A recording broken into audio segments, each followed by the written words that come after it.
Hello foodies friends, मैं सबा फिरोशी सबस kitchen में आप सबका स्वागत है। मैं बना रही हूँ तंदूरी आलू। यूँ तो तंदूरी आलू तंदूर में भून कर बनाए जाते हैं, लेकिन आप चाहें तो इसे उबालकर ओवन में या फिर ग्रिल पैन में भी बना सकते हैं। तंदूरी आलू खाने में बहुत ही टेस्टी लगते हैं।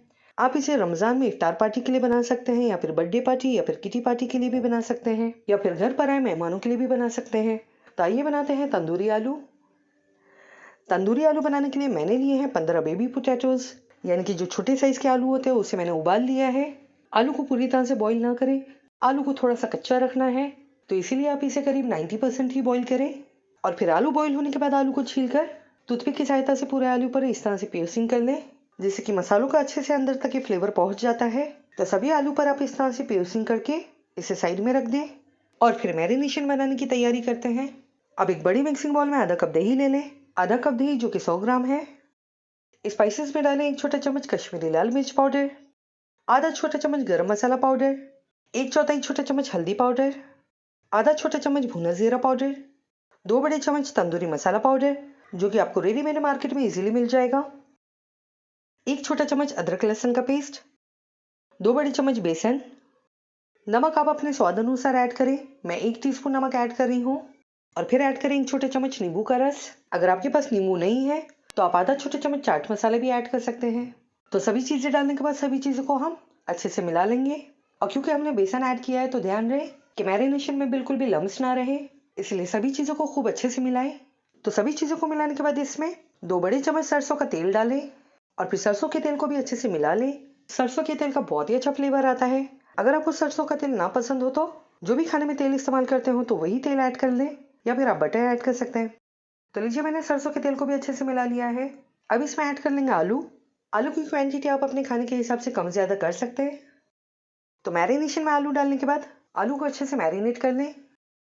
सभी आलू मैरिनेशन से अच्छे से कोट हो जाना चाहिए, इसे इस तरह से मिलाएं और फिर इसे ढककर कम से कम 2 घंटे के लिए फ्रिज में मैरिनेट होने रख देंगे। तो लीजिए 2 घंटे हो गए हैं और आलू आप देख सकते हैं बहुत ही अच्छे से मैरिनेट हो गए हैं आलू। मैंने ओवन को 180 डिग्री सेल्सियस पर प्रीहीट होने रख दिया है 15 मिनट के लिए। और ये मैंने लिया है ओवन वाला स्क्यूवर्स। ये हमें ओवन खरीदते समय ओवन के साथ ही मिलता है। तंदूर के लिए या फिर टिक्का वगैरह बनाने में हम इसे इस्तेमाल कर सकते हैं। अगर आपके पास ओवन ही ना हो तो आप आलू को वुडन स्क्वेयर्स में इंसर्ट करके ग्रिल पैन पर शैलो फ्राई कर सकते हैं। तो हर एक स्क्वेयर्स में मैंने 5 पोटैटोज अरेंज कर दिए हैं। तो चलिए इसे प्रीहीटेड ओवन में डालकर 35 मिनट के लिए तंदूर कर लेते हैं। लेकिन 20 मिनट आलू तंदूर होने के बाद ट्रे को ओवन में से निकाल लें और सभी आलू को ऑयल से ब्रश कर लें, जिससे कि आलू में सॉफ्टनेस बनी रहेगी और आलू ड्राई और सख्त भी नहीं होंगे। तो लीजिए, सभी आलू को ऑयल से ब्रश कर लिया है। अब इसे फिर से ओवन में डालकर 10 से 15 मिनट के लिए और तंदूर करेंगे। तो लीजिए, तंदूरी आलू बनकर तैयार है। ठंडा होने के बाद इसे स्क्यूवर्स में से निकाल लें। तो आप देख सकते हैं आलू ओवन में कितने बढ़िया से तंदूर हुए हैं। जरा सा भी कहीं से भी बर्न नहीं हुआ है और मसाला भी बहुत अच्छे से कोट हुआ है।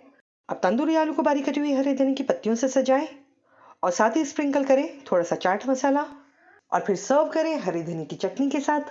तो ये हमारा तंदूरी आलू खाने के लिए तैयार है। आई होप फूडीज फ्रेंड्स आपको मेरी ये रेसिपी पसंद आई होगी।